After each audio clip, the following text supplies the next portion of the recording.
বন্ধুরা, আজ শ্রাবণ মাসের প্রথম সোমবার, তাই শিবলিঙ্গের সঠিকভাবে জল অর্পণ করবার নিয়ম জেনে নিন। আমাদের মধ্যে অনেকেই শিবলিঙ্গের সঠিকভাবে জল ঢালতে জানেন বলে জেনে নিন শিবলিঙ্গের সঠিকভাবে জল ঢালবার নিয়ম।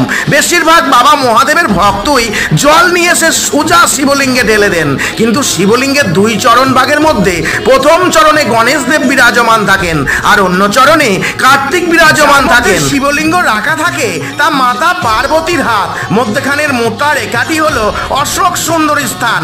তাই সবার প্রথমে জল গণেশ দেবের ওপর ঢালতে হয়, তারপর কার্তিকের ওপর, তারপর অশোক সুন্দরীর ওপর, তারপর শিবলিঙ্গের আশেপাশে মাতা পার্বতীর হাতে জল ঢালতে হয়, আর সবশেষে মহাদেবের ওপর জল অর্পণ করতে হয়। যদি মনে করেন বাবা মহাদেব সব সময় তার ভক্তদের রক্ষা করেন, বাবার আশীর্বাদ পেতে বাবার ভিডিওটি প্রচুর শেয়ার করে সকল ভক্তদের দেখার সুযোগ করে দিতে ভুলবেন না।